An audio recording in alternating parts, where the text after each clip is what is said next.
Hello guys. Hello അസ്സലാമു അലൈക്കും. അപ്പോൾ ഇന്ന് 8ാമത്തെ നോമ്പാണ്. എത്ര വേഗം 8ാമത്തെ നോമ്പായില്ലേ. നമ്മൾ ഖുറാനിലൊരു വചനം ഉണ്ടായിന്, ഖിയാമത്ത് നാൾ എടുക്കുമ്പോൾ വർഷങ്ങൾ മാസങ്ങൾ പോലെയും മാസങ്ങൾ ദിവസങ്ങൾ പോലെയും ദിവസങ്ങൾ മണിക്കൂറുകൾ പോലെയും മണിക്കൂറുകൾ മിനിറ്റുകൾ പോലെയും കടന്നു പോകും. അതുപോലെയാണ് ഇപ്പോൾ ദിവസങ്ങൾ കടന്നു പോകുന്നത്. അപ്പോൾ എന്താണെന്ന് വെച്ചാൽ നന്നാവുന്നവരൊക്കെ വേഗം നന്നാവുക, അത്രേ പറയാനുള്ളൂ. അപ്പോൾ ഈ ഒരു വചനം കൊണ്ട് തന്നെ നമുക്ക് ഇന്നത്തെ വ്ളോഗ് സ്റ്റാർട്ട് ചെയ്യാം. Let's go.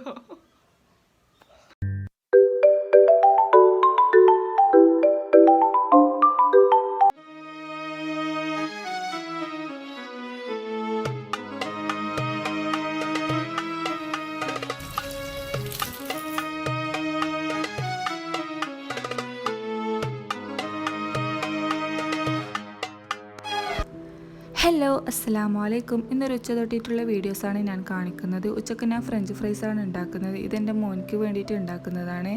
ഉമ്മ ചോറൊക്കെ വെക്കാമെന്നൊക്കെ പറഞ്ഞിന്. പിന്നെ ഞാൻ വിചാരിച്ചു ഒരാൾക്ക് വേണ്ടിയിട്ട് മാത്രം എന്തിനാണ് ചോറൊക്കെ വെക്കുന്നത്, ഞാൻ ഫ്രഞ്ച് ഫ്രൈസ് ഉണ്ടാക്കാമെന്ന് വിചാരിച്ച്. അവർ ചോറും കറിനേക്കാൾ കൂടുതൽ ഇതുപോലത്തെ ഐറ്റംസാണ് കഴിക്കുന്നത്. അപ്പോൾ ഞാൻ വിചാരിച്ചു ഉരുളക്കിഴങ്ങുണ്ടല്ലോ, അത് വെച്ചിട്ട് ഫ്രഞ്ച് ഫ്രൈസ് ഉണ്ടാക്കി കൊടുക്കാമെന്ന് വിചാരിച്ചു. ഞാനവിടെ ഫ്രഞ്ച് ഫ്രൈസ് ഉണ്ടാക്കുന്ന സമയം എൻ്റെ ഉമ്മ ഇലയിടക്ക് വേണ്ടിയിട്ടുള്ള ഫില്ലിങ്സ് തയ്യാറാക്കലാണ്. ഇതിൻ്റെ കാര്യങ്ങളൊന്നും എങ്ങനെ ഉണ്ടാക്കേണ്ടതെന്നൊന്നും പറഞ്ഞു തരേണ്ട ആവശ്യം ഉണ്ടാവില്ലല്ലോ. അപ്പോൾ നിങ്ങൾക്ക് വീഡിയോസ് കാണുമ്പോൾ തന്നെ ഏകദേശം എല്ലാം മനസ്സിലാകും.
ഇവിടെ ഇലടക്ക് വേണ്ടിയിട്ടുള്ള ഫില്ലിങ്സ് ഉണ്ടാക്കുന്ന സമയം കൊണ്ട് ഞാൻ എൻ്റെ റെസിപ്പിക്ക് വേണ്ടിയിട്ടുള്ള ഫില്ലിങ്സൊക്കെ ഇവിടെ തയ്യാറാക്കുന്നുണ്ട്. ഞാൻ എന്താ ഉണ്ടാക്കുന്നത് എന്ന് വെച്ചാൽ, ഇന്നലെ ഉണ്ടാക്കിയതിൻ്റെ വേറൊരു ഐറ്റംസാണ് ഉണ്ടാക്കുന്നത്. ഇന്നലെ ഉണ്ടാക്കിയത് സമൂസ ഷീറ്റിൽ വെച്ചിട്ടാണ് ഉണ്ടാക്കിയത്. പക്ഷേ ഇന്ന് ബ്രെഡിൽ വെച്ചിട്ട് ഉണ്ടാക്കാമെന്ന് വിചാരിച്ച്.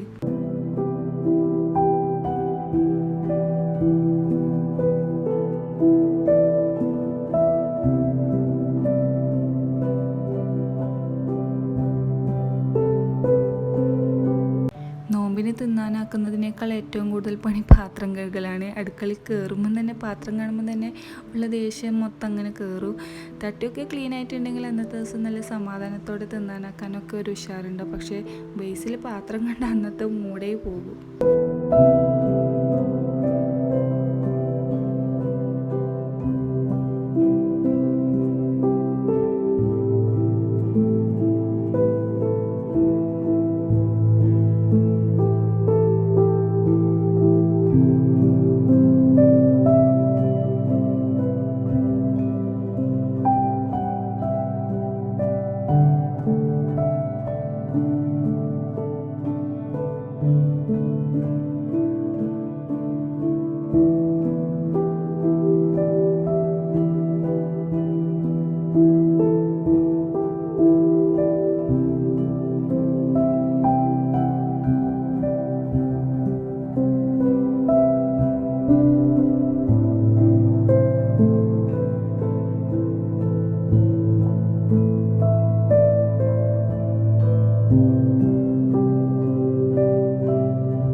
കഴിക്കാനുള്ള സംഭവമൊക്കെ ടേബിളിൽ റെഡിയാക്കി വെച്ചിട്ടുണ്ട്. ഇനി ബാങ്ക് കൊടുക്കേണ്ട താമസം മാത്രമേ ഉള്ളൂ. അപ്പോൾ പിന്നെ നോമ്പൊക്കെ മുറിച്ച് കഴിഞ്ഞ് നിസ്കാരമൊക്കെ കഴിഞ്ഞതിന് ശേഷം പള്ളിയിൽ നിന്ന് കൊണ്ടുവന്ന കഞ്ഞും പിന്നെ ഈ അച്ചാറാകുമ്പോൾ എനിക്ക് പാണ്ടിപ്പടിയിൽ നാരങ്ങ അച്ചാർ, അതാണ് എനിക്ക് ഓർമ്മ വരിക. പിന്നെ അത് കഴിഞ്ഞ് പിന്നെ പൊറോട്ടയും ബീഫ് കറിയും മുട്ടയും കൂട്ടി കഴിച്ചു. അപ്പോൾ ഇന്നത്തെ വീഡിയോ ഇത്രയുള്ളൂ. Tata bye by.